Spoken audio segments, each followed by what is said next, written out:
Everyone and welcome to mechanical classes by Swati. दोस्तों, आज की इस वीडियो में मैं आपके साथ डिस्कस करने वाली हूं कार्बोरेटर के बारे में।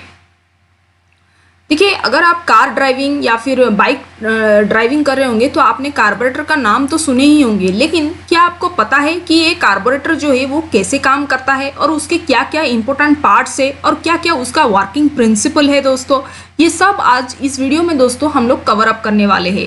तो वीडियो को दोस्तों आप एंड तक जरूर देखिए और वीडियो अच्छी लगी तो लाइक कीजिए और मेरे चैनल को दोस्तों सब्सक्राइब करना ना भूले, ताकि आने वाली जो भी मैं मैकेनिकल इंजीनियरिंग रिलेटेड वीडियोस बनाऊंगी उसका नोटिफिकेशंस डायरेक्टली आपके मोबाइल में दोस्तों पहुंच सके। तो चलिए डिस्कस करते हैं कि ये कार्बोरेटर होता क्या है। देखिए, कार्बोरेटर एक डिवाइस आपको मिलेगा अगर आप पेट्रोल इंजन में ही आपको देखने को मिलेगा। Petrol engine is also called a spark ignition engine, क्योंकि वहां पर स्पार्क प्लग होता है। तो पेट्रोल इंजन या फिर गैसोलीन इंजन को हम स्पार्क इग्निशन इंजन भी बोलते हैं। तो अगर आप पेट्रोल इंजन ड्राइव कर रहे होंगे तो आपको पता होगा कि कार्बोरेटर उसमें लगा रहता है। हाँ दोस्तों, कार्बोरेटर सिर्फ आपको पेट्रोल इंजन में ही देखने को मिलेगा, लेकिन अभी जो मॉडर्न कार या फिर मॉडर्न बाइक आ रहे हैं उसमें कार्बोरेटर आजकल नहीं लगा रहे हैं। क्यों नहीं लगा रहे हैं? क्योंकि वहां पर फ्यूल इंजेक्शन सिस्टम की यूज किया जाता है, जहां से क्या होता है कि लेस फ्यूल जो है it uses less fuel, okay, और फिर लेस पोल्यूशन भी, एयर पोल्यूशन कॉज करता है। तो उसकी वजह से क्या होता है, तो चलिए डिस्कस करते हैं दोस्तों कुछ कंपोनेंट्स ऑफ कार्बोरेटर। जो मेन कंपोनेंट्स है कार्बोरेटर का, उसका हम लोग अभी डिस्कस करने वाले हैं। तो पहला कंपोनेंट दोस्तों क्या है, वो फ्लोट चेंबर है। फ्लोट चेंबर है उसका फर्स्ट कंपोनेंट। देखिए, मैंने यहाँ पर एरो डायग्राम करके आपको दिखाया है कि ये फ्लोट चेंबर क्या है। दोस्तों अभी डिस्कस करते हैं। देखिए, फ्लोट चेंबर में एक भाल्व लगा रहता है, ओके। ये फ्लोट चेंबर मतलब यहाँ पर क्या होता है कि फ्यूल का स्टोरेज होता है। मेन उसका काम है कि फ्यूल को वो स्टोर करके रखता है। तो यहाँ पर क्या है, एक भाल्व लगा रहता है जो फ्लोट भाल्व बोला जाता है। ये बहुत ही मेन रोल प्ले करता है। तो जब यहाँ पर ये तो फ्यूल टैंक जैसे है, ये फ्यूल स्टोर करके रखता है, ओके। तो क्या करता है ये जो फ्लोट भाल्व जब कब नीचे की तरफ आता है, जब यहाँ फ्यूल बहुत कम हो जाती है, जब ये जो चेंबर है वहां पर फ्यूल जब कम होती है तो फिर ये फ्लोट भाल्व क्या करता है, नीचे की तरफ आ जाता है। नीचे की तरफ आता है तो फिर क्या होता है कि फ्यूल सप्लाई भाल्व खुलता है और उसके वजह से फ्यूल जो है एंटर करता है फ्लोट चेंबर में। फिर बाद में क्या होता है, फ्यूल यहाँ पर जब भर्ती हो जाता है और एक मैक्सिमम लेवल तक पहुंच जाता है तो फिर क्या होता है कि ये फ्लोट वापस से फिर ऊपर उठ जाता है, ओके। और ये जो फ्यूल सप्लाई भाल्व है ना वो भी बंद हो जाता है। वो फ्यूल सप्लाई जो भाल्व है ना वो भी बंद हो जाता है, ताकि फ्यूल और एंटर ना कर सके ये फ्लोट चेंबर में, ओके। तो ये काम है फ्लोट चेंबर का। The fuel level is always maintained below the discharge nozzle outlet hole to prevent overflowing. तो ये जो फ्यूल है ना, यहाँ पर जो फ्लोट चेंबर में जो फ्यूल है, it is always maintain below the discharge nozzle. It is always maintain below the discharge nozzle के बिलो हमेशा मेंटेन किया जाता है ताकि ओवरफ्लो ना हो। इसलिए इसके हमेशा ये जो है डिस्चार्ज नोजल है, इसके हमेशा नीचे ही फ्यूल रहता है ताकि ओवरफ्लोइंग का फ्यूल ओवरफ्लो ना हो, ओके। नेक्स्ट है स्ट्रेनर। स्ट्रेनर भी एक बहुत ही इंपॉर्टेंट कंपोनेंट है कार्बोरेटर का। स्ट्रेनर का मेन फंक्शन दोस्तों क्या है, जब भी फ्यूल एंटर करता है ये जो फ्लोट चैम्बर में, तब वो स्ट्रेनर की से ही गुजरता है। तो ये स्ट्रेनर का दोस्तों काम क्या है, वो क्या करता है कि जो भी डस्ट पार्टिकल्स हो या फिर डेब्रिस हो, जो भी फ्यूल में हो, वो उसको क्या करता है, उसको रिमूव कर देता है। इसमें फाइन वायर मेश होता है जो कि जो भी डस्ट पार्टिकल्स हो या फिर डेब्रिस हो फ्यूल में, वो सब को रिमूव कर लेता है और फिर एकदम सा क्लीन फ्यूल जाता है फ्लोट चेंबर में। फिर फ्लोट चेंबर से आगे कार्बोरेटर में ये जो वेंचुरी है उसके अंदर जाता है, ओके। अगर हम लोग ये जो पार्टिकल्स, ये जो भी फ्यूल में जो खराब पार्टिकल्स है या फिर डस्ट पार्टिकल्स है उसको ना रिमूव करे और फिर डायरेक्टली ऐसे ही छोड़ दे, तो फिर आगे जाके वो क्या कर सकता है दोस्तों, नोजल को क्लॉग कर सकता है, नोजल को ब्लॉक कर सकता है। तो उसके वजह से क्या होता है कि स्ट्रेनर लगा दिया जाता है, जो कि स्ट्रेनर क्या करता है कि सारे जो डस्ट पार्टिकल्स है या फिर डेब्रिस है वो उसको क्या करता है, सारे रिमूव करके एकदम सा क्लीन फ्यूल फ्लोट चेंबर में भेजता है। ओके, नेक्स्ट है मीटरिंग सिस्टम। तो मीटरिंग सिस्टम क्या करता है, it controls the flow of fuel inside the nozzle. वो फ्यूल के फ्लो को कंट्रोल करने में मददगार साबित होता है। तो क्या होता है, it is responsible to form the correct mixture of air and fuel. Air and fuel का प्रॉपर मिक्सचर होना बहुत ही जरूरी है। ओके, अगर इम्प्रॉपर मिक्सचर हुआ तो आगे जाके इंजन के सिलेंडर में प्रॉब्लम हो सकती है। इसके वजह से प्रॉपर एयर फ्यूल मिक्सचर का प्रॉपर होके फिर बाद में कार्बोरेटर क्या करता है, उसको सेंड करता है इंजन के सिलेंडर में। तो फिर ये जो proper amount of air fuel mixture को मिक्स करना, ये किसका काम है, मीटरिंग सिस्टम उसमें बहुत ही अहम भूमिका निभाता है। तो फिर इसमें दो पार्ट्स है दोस्तों, एक है मीटरिंग ऑरिफिस और दूसरा है फ्यूल डिस्चार्जिंग नोजल। आप देख सकते हो कि ये फ्यूल डिस्चार्ज नोजल है और ये फ्यूल मीटरिंग ऑरिफिस है दोस्तों। तो क्या होता है, जब एयर एंटर करता है ना, जब एयर यहां से एंटर करता है तो ये पूरा एकदम सीधा नहीं होता है। यहां पर क्या होता है कि क्रॉस सेक्शन जो है ये वेंचुरी का, यहां पर क्या होता है कि क्रॉस सेक्शन जो है वो कम हो जाता है अचानक से।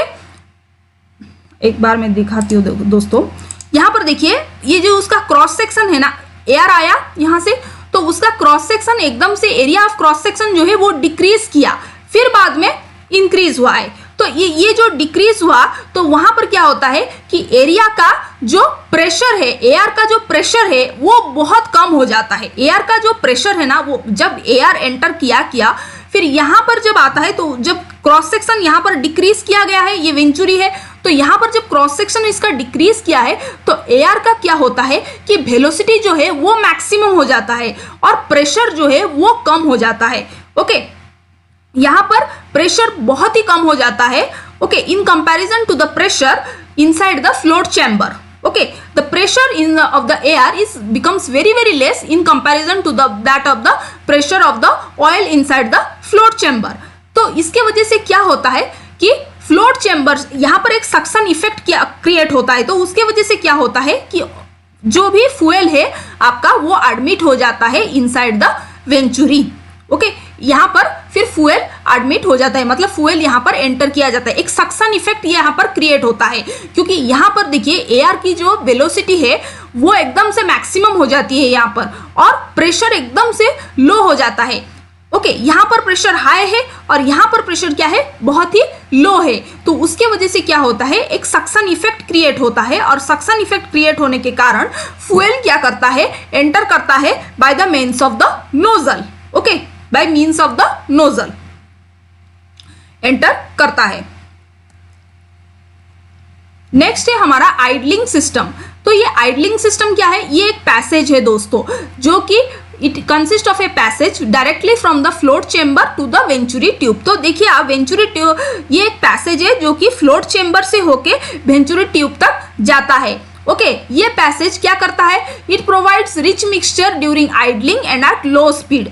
ओके, जब आइडलिंग कंडीशन होता है, आइडलिंग कंडीशन मतलब व्हीकल मोशन में नहीं होता है लेकिन इंजन रनिंग करता है, तो उसमें क्या होता है कि एयर की जो फ्लो है वो कम हो जाती है। उसके वजह से ऑयल जो है, ऑयल नॉट फ्यूल जो है वो ज़्यादा एंटर कराना पड़ता है ये वेंचुरी में। तो वहाँ पर क्या होता है कि आइडलिंग सिस्टम जो है वो बहुत ही इंपॉर्टेंट रोल दोस्तों प्ले करता है। ओके, तो फ्लोट चेंबर से डायरेक्टली वो एंटर करता है वेंचुरी में। कब एंटर करता है, जब आइडलिंग कंडीशन होता है या फिर लो स्पीड में होता है और फिर जब थ्रॉटल भाल्व, ये एक भाल्व है दोस्तों जो कि हम लोग अभी पढ़ने वाले हैं, और ये जो थ्रॉटल भाल्व है ये जब ओपन करता है बिलो 15% तभी जाके ये आइडलिंग सिस्टम जो है वो काम करता है। ओके, ये आइडलिंग सिस्टम काम करता है, ये पूरा फ्लोट चेंबर से डायरेक्टली कनेक्टेड है to the venturi tube. Okay, next है हमारा थ्रॉटल भाल्व। ओके, तो ये थ्रॉटल वाल्व को हम बटरफ्लाई वाल्व भी बोलते हैं, जो कि प्रेजेंट होता है दोस्तों exit of the venturi tube में। Exit of the venturi tube में आपको ये थ्रॉटल वाल्व देखने को मिलेगा। तो उसका बहुत ही इंपॉर्टेंट रोल प्ले करता है वो। जब दोस्तों ये थ्रॉटल वाल्व पूरी तरह से ओपन होगा तो बहुत air fuel mixture, more amount of air fuel mixture will get inside the cylinder. बहुत ज्यादा एयर फ्यूल मिक्सचर, जब ये थ्रॉटल वाल्व बहुत खुलेगा, मतलब इट विल ओपन फुल्ली, पूरा कंप्लीटली खुल जाएगा, तो फिर more amount of air fuel mixture enter कर जाएगा आपका सिलेंडर में और आपको ज्यादा आउटपुट मिलेगा। ओके, व्हीकल में आपको ज्यादा आउटपुट मिलेगा। लेकिन ये थ्रॉटल वाल्व जब पार्शियली क्लोज होगा या फिर थोड़ा ओपन होगा तो उसके वजह से क्या होगा कि less amount of air flow mixture will enter inside the cylinder and as a result of which आपको आउटपुट थोड़ा कम मिलेगा, व्हीकल में आपको आउटपुट कम मिलेगा। ओके, तो आप जब एक्चुअली एक्सीलरेटर, ये जो थ्रॉटल वाल्व है ना, ये एक्सीलरेटर के साथ कनेक्टेड होता है। तो जब आप एक्सीलरेटर को दबाते हो गाड़ी में तो क्या होता है कि थ्रॉटल वाल्व खुलता है और जो एयर फ्यूल मिक्सचर है ना वो एंटर करता है आपका सिलेंडर में, और फिर चारों प्रोसेसेस होता है जैसे कि सक्शन हो, कंप्रेशन और पावर एंड एग्जॉस्ट, ये चारों प्रोसेसेस होता है और आपको गाड़ी में आउटपुट मिलता है दोस्तों। तो मेन चीज यही है कि थ्रॉटल वाल्व जब पूरा ओपन होता है तब प्रॉपर बहुत amount of air flow mixture क्या करता है, सिलेंडर में जाता है। तो उसके वजह से क्या होता है, आपको आउटपुट ज्यादा मिलता है। नेक्स्ट आपका चोक वाल्व। ओके, तो ये चोक वाल्व दोस्तों आपको दिखने को मिलेगा कहां पर, at the entry of the venturi tube आपको मिलेगा, चोक वाल्व आपको देखने को मिलेगा। तो ये जो चोक वाल्व ये भी बहुत ही मेन इंपॉर्टेंट रोल प्ले करता है। तो क्या करता है दोस्तों, ये चोक वाल्व जब ओपन रहता है तो कोई प्रॉब्लम नहीं। चोक वाल्व जब ओपन रहता है तो फिर एयर जो है पूरा एकदम अच्छे से एंटर कर पाता है वेंचुरी में और फिर नॉर्मल प्रोसेसेस होता है। लेकिन क्या होता है कि जब आप विंटर सीजन में क्या करते हैं, हम लोग क्या करते हैं, चोक अप्लाई करते हैं। तो वो जो चोक अप्लाई करते हैं तो क्या होता है उसमें कि चोक वाल्व जो है वो पार्शियली क्लोज हो जाता है। पार्शियली क्लोज हो जाने के कारण क्या होता है दोस्तों, वो एयर को रिस्ट्रिक्ट कर देता है, मतलब एयर को एंटर नहीं कर, एयर को प्रिवेंट करता है, वो एयर को एंटर ही नहीं करने देता वेंचुरी में। तो उसके वजह से क्या होता है, ज्यादा अमाउंट ऑफ फ्यूल, आपको ज्यादा अमाउंट ऑफ फ्यूल चाहिए तो फ्यूल क्या करता है, ज्यादा amount of fuel float chamber से होके वेंचुरी में जाता है। ओके, तो रिच मिक्सचर एक क्रिएट होता है उसके वजह से, मतलब ज्यादा फ्यूल और कम एयर, उसी मिक्सचर को हम रिच मिक्सचर बोलते हैं। तो ये चोक वाल्व क्या करता है कि जब क्लोज होता है दोस्तों तब ये प्रिवेंट करता है एयर को एंटर करने से to the inside the venturi. Okay, if the choke is partially closed then the amount of air which will be flowing through the venturi that will get reduced। वहां जब चोक valve बंद होता है तो air की जो फ्लो रेट है वो कम हो जाता है towards the venturi. As a result large amount of fuel will start to enter inside the venturi by the discharge nozzle. तो फ्यूल क्या करता है, जब एयर कम एंटर करता है इस वेंचुरी में तब क्या होता है कि फ्यूल जो है डिस्चार्ज नोजल के थ्रू ज्यादा एंटर करने लगता है इनसाइड द वेंचुरी। फ्यूल जो है, जो फ्लोट चैम्बर में फ्यूल है वो ज्यादा एंटर करता है वेंचुरी में by the help of the discharge nozzle. Okay, तो अब हम क्या डिस्कस करेंगे दोस्तों, अब तो हम सारे कंपोनेंट्स, सारे जो मेन कंपोनेंट्स है उसका हमने पूरा एलैबोरेटली मैंने आपके साथ डिस्कस किए। तो अब हम दोस्तों डिस्कस करेंगे क्या, वर्किंग प्रिंसिपल ऑफ कार्बोरेटर के बारे में हम डिस्कस करने वाले हैं। आइए डिस्कस करते हैं कि वर्किंग प्रिंसिपल दोस्तों क्या है। तो पहले दोस्तों क्या है कि फ्यूल स्ट्रेनर के थ्रू एंटर करता है to the float chamber. Okay, आपको मैंने अभी डिस्कस किए थे कि जब ये यहाँ पर जब फ्यूल जो है वो कम रहेगा तो फ्लोट ऑटोमेटिकली, ये जो फ्लोट एक वाल्व है ये फ्लोट ऑटोमेटिकली डाली नीचे आ जाएगा और फिर फ्यूल सप्लाई वाल्व जो है वो खुल जाएगा। उसके वजह से क्या होगा कि फ्यूल जो है वो स्ट्रेनर के थ्रू एंटर करेगा inside the float chamber. Okay, strainer क्या करेगा, अभी मैंने आपको बताया कि स्ट्रेनर क्या करेगा, सारे डस्ट पार्टिकल्स को रिमूव कर देगा ताकि एकदम सा क्लीन फ्यूल जाए फ्लोट चैम्बर में। अगर नहीं किया गया तो फिर नोजल में क्या होगा कि क्लॉगिंग करेगा।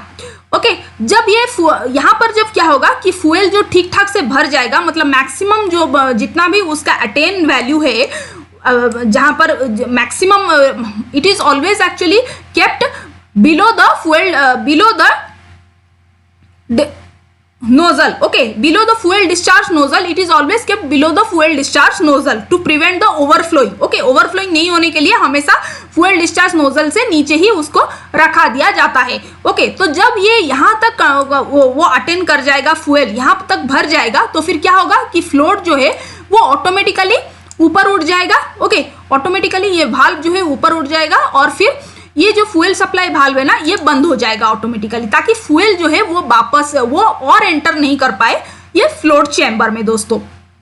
ओके, तो यहाँ पर जब फ्यूल भर जाएगा तो फिर क्या होगा कि अभी मान के चलिए कि चोक वाल्व जो है वो ओपन है, ओपन कंडीशन में है. ओके, तो फिर एयर क्या होगा कि एंटर करेगा. अभी एयर जो है वो एंटर करेगा यहाँ से, तो क्या होगा कि यहाँ पर जब एंट्री किया तो ये जब वेंचुरी के क्रॉस सेक्शन में, ये इसको थ्रोट भी बोला जाता है, जब यहाँ पर पहुंचेगा तो यहाँ पर क्या होगा कि आप इस फिगर में भी देख सकते हो, अचानक से क्या हो रहा है कि क्रॉस सेक्शन इस जगह पे क्रॉस सेक्शन उसका एकदम से कम हो गया है. Area of cross section cross section जो है वो बहुत ही डिक्रीज किया गया है. ओके, क्रॉस सेक्शन एकदम से कम हो गया, उसके वजह से क्या होगा, वेलोसिटी जो है वो एकदम से हाईएस्ट हो जाएगा और प्रेशर जो है वो एकदम से डिक्रीज कर जाएगा. तो उसके वजह से क्या होगा, यहाँ पर प्रेशर जो है एयर का, वहां यहाँ पर प्रेशर जो है वो बहुत ही कम है. ओके, लेकिन यहाँ पर जो फ्यूल है फ्लोट चैम्बर में, इसका प्रेशर जो है हाई है. ओके, तो इन दोनों में एक प्रेशर डिफरेंस हुआ, that is called as carburettor.